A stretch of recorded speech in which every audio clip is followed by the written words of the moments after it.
Well, it's 3 o'clock. We are live, and I am so pleased to introduce you to this wonderful lady sitting opposite me. She's somebody that I have huge respect and time for.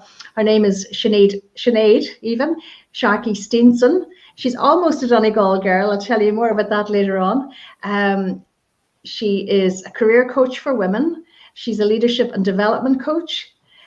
She's an international motivational speaker, and I have heard Sinead speak, and she actually got a standing ovation that time when I heard her speak last time. She's on a mission to improve 1 million women's career, and I probably haven't even said that right, but Sinead Sharkey, you'll always be Sinead Sharkey to me. I absolutely welcome you from the bottom of my heart, and the women are just so looking forward. Oh, I better open up the questions because I know you'll be flooded with questions. But tell us all about yourself and tell us about this mission to save and help 1 million women to boost their confidence, because this is not a joke. This is very, very serious. Oh no, like I do like a good laugh, but this is very serious. This is my absolute passion. And we must come back to that event as well, because that's the last time I did a live event. So I have been coaching people for over 15 years, and I started this business almost 5 years ago, Generation Women, and my passion is women, and it's partly because I have 2 daughters, and I had this revelatory moment when I was with one of them. So my daughters are now 8 and just about to turn 6. When they were babies, I do love my sleep, and I was trying to get a nap one day. So I was working in a big corporate, and I was off on maternity leave, and I was trying to get a nap.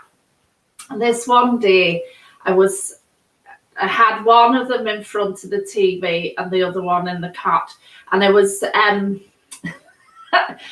I put Nickelodeon on in front of the 2-year-old and went for a little sleep, and the advertising started filtering through to me, and I realised I sat bolt upright, and I was just like, what is going on? The adverts that were targeting boys were all adventure and risk and excitement and learning and growth, and the stuff they were throwing at the girls was all about appearance. So princesses, selfie cameras, this kind of thing.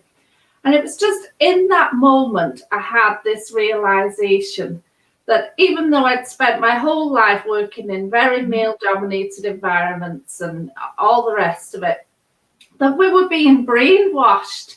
And oh, hell no, was I going to let my children experience this. And so I'd been thinking about leaving my corporate career at that time. I felt like I'd got far enough, and there was nowhere else I was excited about going with that. And so I'd been thinking about what can I do, and I've all this experience in coaching and leadership development. And that was just the spark I needed then to go, actually, it's women that I really want to help. I'm fed up of seeing women, brilliant women, not getting what they deserve in the workplace, not getting to the top of the organization. And when I started to do some research into it, like discovered these horrible facts, like you're more likely to be called John than you are to be on the board of an organization. So there's more men called John in top leadership positions than there are women. And that sickened the life out of me.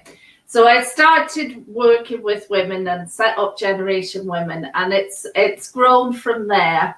And this goal has been a recent thing that I just thought, I want something that really excites and inspires me, and that to elevate 1 million women's careers is my what gets me going in the morning. And I presume when you're talking about women's careers, you're not just talking about corporate careers, you're talking about the self-employed woman who must value herself as well and must equate her capabilities with her peers too, because I have loads of friends, Sinead, and they are brilliant at what they do. They're not always successful. Some are and some are not. Yeah, well, I'm interested in empowering all women and helping women to see their value.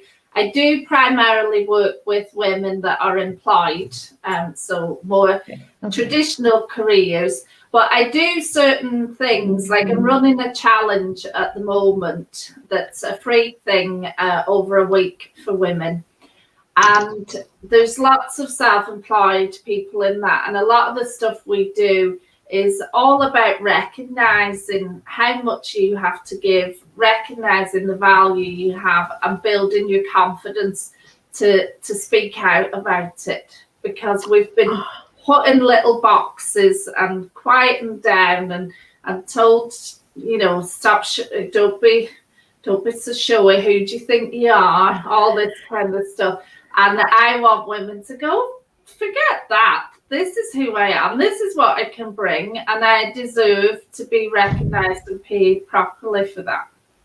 Do you know, I wish we'd had this conversation last week so that the girls could have joined your challenge this week. But if you do have it again, and if they follow you, what's the best way for them to find and follow you, Sinead? Because I know lots of them will be interested in doing that.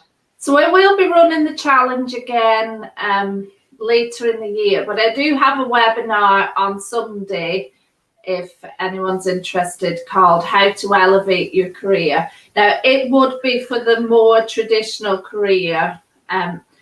It's free. So if you want to follow me or connect with me and find out more about me, I have a Facebook page, Generation Women, and a Facebook group called Gen Women Career Winners.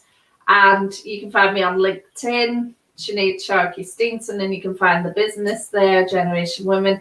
So if you Google Generation Women, Sinead, you'll find me on almost every social media platform, apart from I haven't really got into TikTok and things like that. No, me neither. Hours in the day. No, but listen, this is really important, because I know from speaking to my women, and my tribe are predominantly women. They're not all women, but they're mostly women. And I even had a guest here who is top of her game, who tens of thousands of people watched her video, and she admitted to me that since COVID has started, her confidence has diminished. So there's a lot of women, Sinead, who, because they're now working from home, they're juggling the homeschooling, they're doing everything, and maybe are nervous about going back into the traditional workspace again, and their confidence is not where it was way back a year ago. Yeah, I totally understand that. COVID has had a massive impact. And of course it's on women, because we hold everything together. You know, the world is still turning right now because of women, and there's no mistaking that's the case. And we have picked up the slack predominantly when it's come to juggling homeschooling. And it's not just homeschooling, it's not just parents. Like, how many women have a much bigger caring responsibility now, trying to help elderly parents or friends or, you know, other family members. So there's all that going on. And then the other piece is we forget just how much or maybe we didn't appreciate how much regular interactions with lots of different people have a beneficial impact for our mental and emotional well-being, but also our confidence. So it's the way we were hardwired. We weren't. Yeah. I mean, you're comfortable speaking into a camera. I've become comfortable speaking into a camera. For most people who are on Zoom calls, or for lots of people, it fills them with dread and anxiety. I have clients who are teachers, and they find the teaching online. I have one girl who was teaching honors maths to leaving certs. Heavy work at the best of times, poor internet because of where she lived in this beautiful house that I designed, but it caused her immense stress. Oh, that would, because you're battling with so many things and you're not getting the feedback that you're used to and the interaction. So I know from speaking to a live audience, you're picking up all these different cues of of where people's energy's at, what they're connecting with, what they're not. When you're just faced with a sea of faces on Zoom, it can be very confronting. And then there's all the little things, like when you go and grab a coffee at work, you chat to how many different people, you maybe share an idea, get somebody's input, get a wee bit of acknowledgement or support. In meetings, you're used to having all this different interaction. And I think work has become very transactional because everybody's a bit fatigued with too much online, and so it's get the work done, and the other part of you that needs feeding to keep you up there and keep you buoyant isn't happening. So I think there's great things have come from it, because one of the big things that's held women back a lot is the lack of flexibility at work. Yes. and being able to work from home. So I think there's a happy medium and a balance that we need to get to. But 100%, if you're feeling your confidence has drained, it's normal. It's happened to everybody, but there's loads of things you can do to help yourself.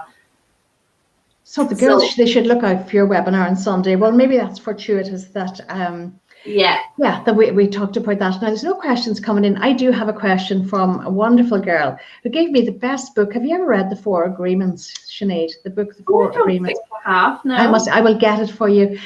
She got it for me for a reason, and it's been the most profound thing. I've read many's a profound book, but I've never read anything twice, and I'm in the middle. So this is from Denise Wise. What steps can we take to improve self-esteem and belief to become leaders? Now, she's got a daughter as well. She may be asking for her daughter. She possibly is asking for herself. So how can you improve your self-esteem to become a leader? And I know leaders are born, but they're made and formed as well. Oh, they are. Like, I don't believe leaders are born. I think they are made and formed. And there's the people that come through as natural leaders have just been more encouraged in that pursuit. It's my belief. And of course, there's going to be traits we have that are more helpful than others. But if you think what we nurture in other people is what grows and thrives, then leadership is definitely something that can be learned. So there's a few things that you can do. One of them, I'll share with you something I'm using and I've got a lot of learning from this year. So it's a book called Positive Intelligence by a guy called Shazad Shamin.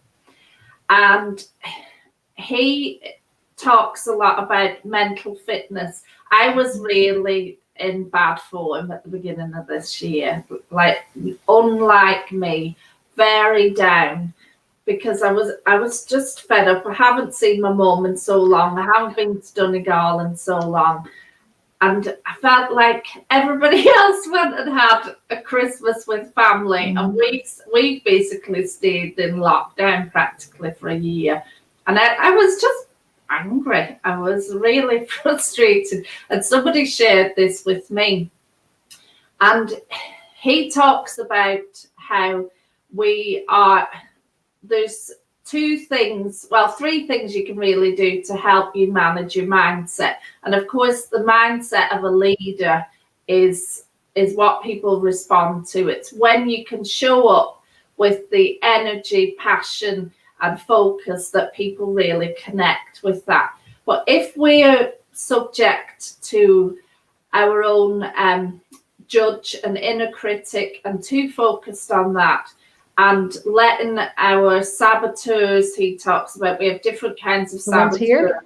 Yeah, so our need so for some people it'd be being a hyperachiever. For other people it will be avoiding things that feel too uncomfortable.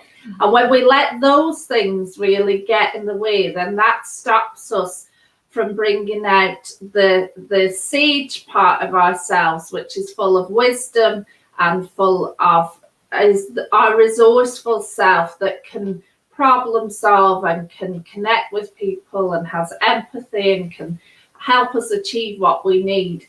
And so if we can work on managing our judge and saboteurs and strengthening the sage part of our brain, then as a leader, so it's very steeped in neuroscience, and my background is psychology, which is one of the reasons it really appeals to me.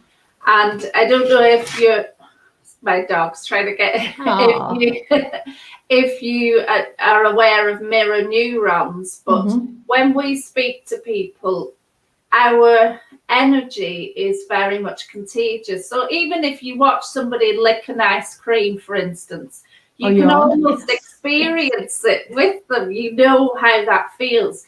And so imagine if you're coming with a very negative energy where you're judging yourself and second guessing yourself and judging others, then people are not going to respond well to that. And so when you can master that side of things, then your natural abilities as a leader will elevate massively. Okay. There are other things we can do as well. So I can teach you a little exercise to help you quieten down the judge and to grow the sage muscle. So a really simple one is you take your two fingers and you rub the fingertips together with such a tension that you can feel the ridges of your fingertips. And if you just focus in on that sensation, and when you breathe in and out, and just notice that sensation, the ridges on your fingertips. What happens? Well, I feel calmer. I also feel the ridges of my fingertips that I was never aware of before, but I definitely feel calmer. Yeah, so you're focusing, your brain is becoming more present and focused, so you're calming the noise and chatter down, and you're able to tap into then the part of your brain that is resourceful and can give you better answers. So little practices like that throughout the day, just focusing on the rise and fall of your breath. And rather than doing like hours of meditation, which I've never had the patience to do, little moments like that throughout the day can really help you elevate your presence and focus and really help your mind be sharp. That's something you could almost do in company. Nobody would even notice you were doing that. Yeah. Like you can't crack out a meditation in company, can you? But you can do that, or you can just focus on the sensation of your breath rising and falling. So your chest rising and falling, or your stomach rising and falling as you're breathing. Because Sinead, you talked about this feeling of downness and anxiety. You know, like you, I'll be honest, I suffered postnatal depression after I had Jack. That's a fact. Yeah. And that came and went, thankfully. But in all of my life, I've never felt anxious in my life. Not really. Like before exams, butterflies, things like that. But I can tell you during this COVID, I have definitely felt anxiety and I've had to learn coping mechanisms. And so many of the girls are the same. You know, people who've never in their lives, 2 of my boys are away. And initially I was so worried about them and so sad. I haven't seen Richard for 1 year and 3 months and Brian for something like 7 months, which is inconceivable. Now, questions are coming in. This is great. Kavina is also up in the north and she's saying, are there any techniques to stop your brain going into overdrive and overthinking? Oh, this is good. Counting sheep hasn't worked. Seriously, though, have insomnia because of it. Are you serious? The thing I just shared with you. So in bed at night, on your breathing, doing that. Wow. So I would really encourage you to get the book. So while I do have a background in psychology, I'm not somebody that deals with anxiety but I can certainly share with you that is a fantastic resource, and it certainly helped me, and it's helped me regain my positivity. And it's not about, I have this thing about false positivity that's really toxic, but it is the idea that you feel the pain, you feel the negative emotion, but a bit like when you put your hand on the stove, if You you do it once, hold yeah. it there. So it's not even doing it once, it's just don't keep it there. So what can you do to pull yourself out of it? So it's recognizing the signs and then doing something to help yourself instead of getting caught in that negative cycle. So exercise and some breathing and those little things will probably help. Well, I've certainly been trying that. Oh, Breffney O'Kelly saying, Breffney was my guest yesterday. She's a property finder, property expert in Dublin. Fantastic session yesterday. She's saying, great exercise that we can do at our desk. Thank you. And you can do it everywhere. Yeah, absolutely. And Moya especially Dixon, if you're doing a lot of Zoom stuff and screen stuff. So we're not designed to be in full real vision like this. We are supposed to. This is another reason why we're more stressed and more exhausted. We're not supposed to be like that, because that's actually the vision you use to deal with stress. So if you're spending a lot of time at your screen, just let your vision relax and go unfocused, and spend some time like that instead of homing in on it, and take a little stretch and move. And it will help you relax. So when we're in peripheral vision, we're in more of a relaxed mode, and that will also quieten down what's going on in your head as well. Wow, amazing. And everybody's zoomed out at the minute. Moya Dixon is saying, I have to say that you both, Anne and Sinead, have these qualities in spades. And sharing them with us is so special and beneficial for us.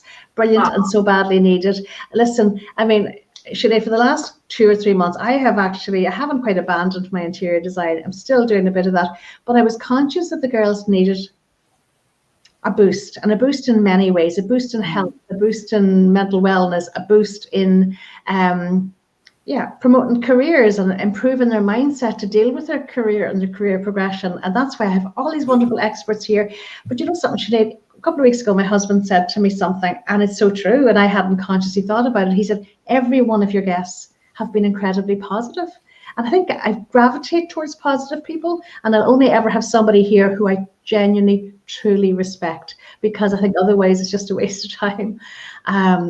Because I remember Sinead, I feel as if I've known you for years, because Sinead, her mum is from Carrick, and I know her mother really, really well. Another very strong, powerful, amazing lady. She was a good friend of my mother's and a great friend to Mum.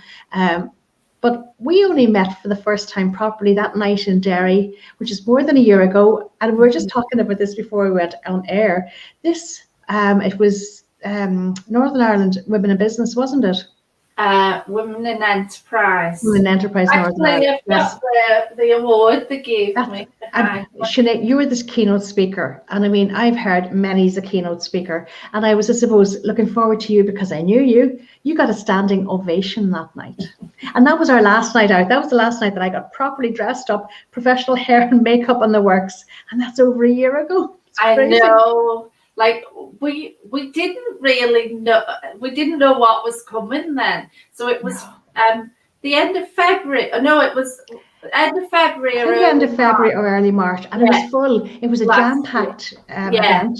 It was a really, really good event. So it's a really good memory for all of us. But you were the lady that night, and you did get, not too many people get a standing ovation, but you did.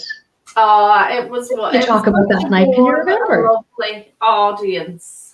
Sorry. What was your topic that night? What were you talking about? Can you remember? I think I was talking about confidence and how to have impact in your career, because that's what I do. I help women have as much impact as they can in their career, feel brilliant about themselves.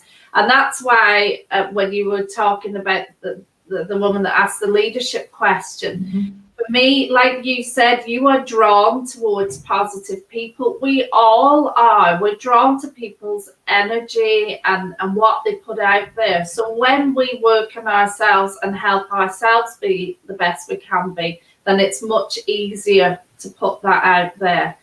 I love Northern Ireland's full of expressions, but nobody wants to be around a mood hoover or a dark cloud. A mood hoover. A Do you know mood something? On Monday, I had an amazing girl as well, Sharon. She's many things, but she was a model and plus size model, and she set up a plus size agency. She's got 7 kids, and she does so much more besides. But one thing she said was she has a bucket list of things to get rid of, and one is the person that draws you down, the person who saps your energy. You don't need that in your life, so it has to go. Yeah, well, that's somebody that's their saboteurs and their judges in control of them, and it's quite sad.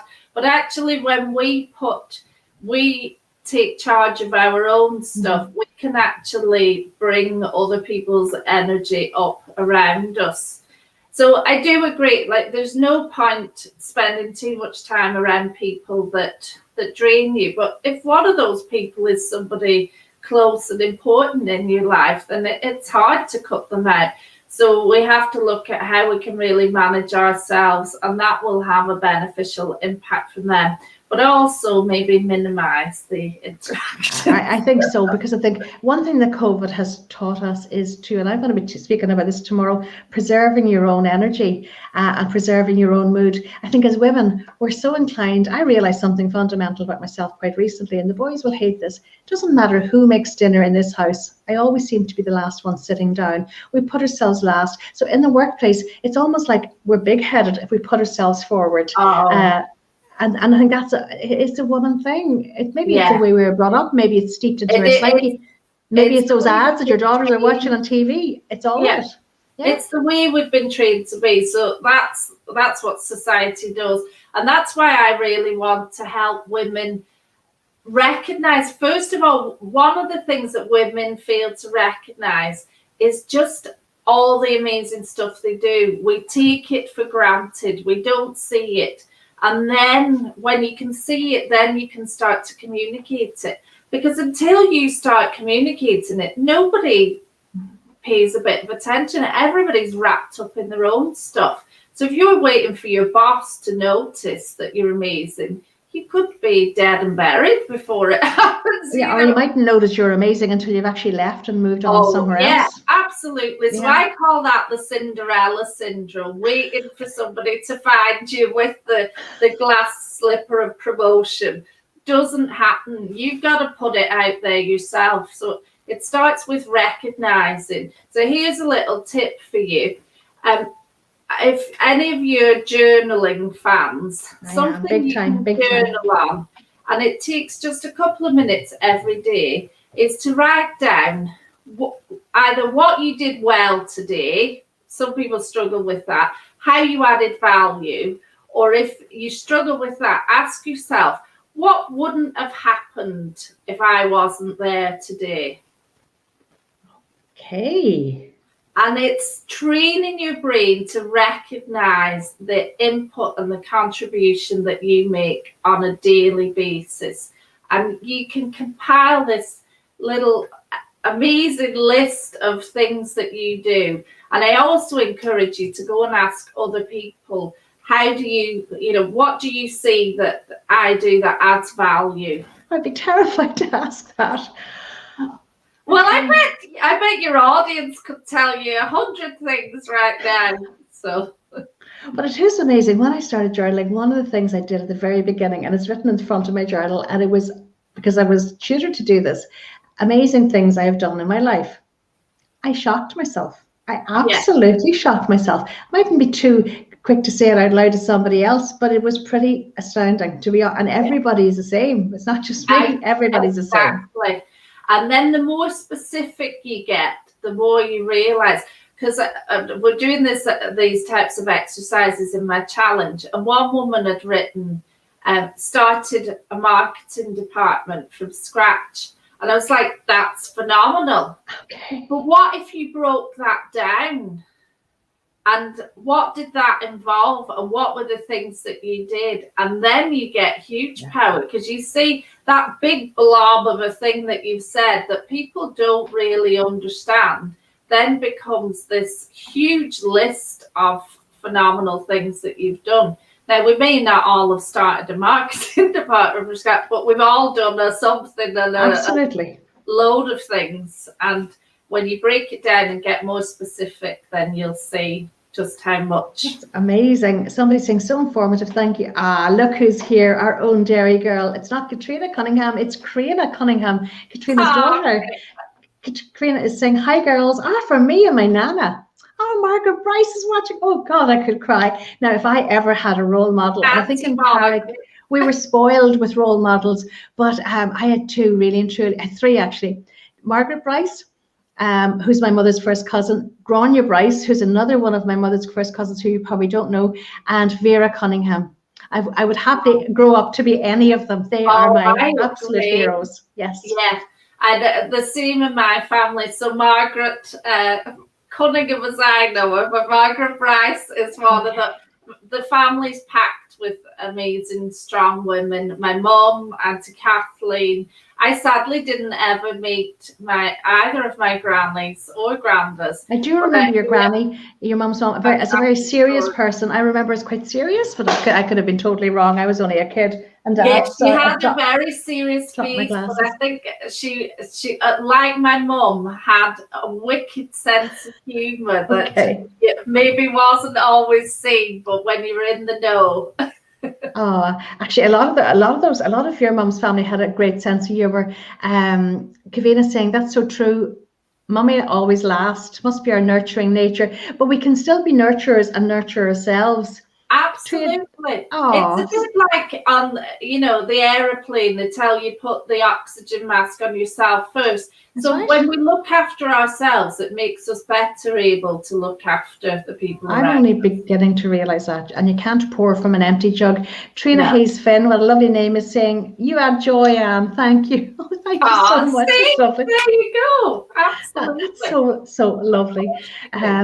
So Sinead, what's next on the agenda for you? What are you planning and plotting when COVID is over? Because you used to do a lot of international speaking. Although are you still doing that, but in a different way now, doing it online? I still do a lot of it online. So next things on the list, this plan to elevate 1 million women's careers. I write my goals down daily. I was telling Anne beforehand, and that's how this goal came up. So it will be running challenges like I'm doing. I have 250 women on this challenge currently. Launching a podcast, writing a book, and some of everything else as well. Biggest things, TED Talk. I want to do a TED Talk, and there's lots of things there. But I diligently write them down every day to inspire myself. And I don't just think about, it's all very well writing down, I want to elevate 1 million women's careers, but I really think about, well, what's going to help me achieve that? How am I going to do that? And so I've broken it down, and that's what I focus on, and that's what I'm doing. And I have to inspire the women I work with, because I want them to think big, so I have to think big too. But I begin to think it's no harm to think big. I've had some pretty big, daft things. And to be honest, maybe even way back more than a year ago, deciding that I was going to do a Facebook Live every single day until COVID was over. Sometimes it just, you put it out there and it happens, and it just happens. And I couldn't have done, like, the energy that it takes to show up every day, like, all, power to you, and that is a phenomenal achievement. Do you know the amazing thing is the energy wasn't always up there. There were days the energy was here, and I was honest about that too, because in those days the girls had possibly had oh, Sinead, I could chat to you forever and ever and ever, but I know there's two little girls coming home from school who definitely want a little bit of Sinead time.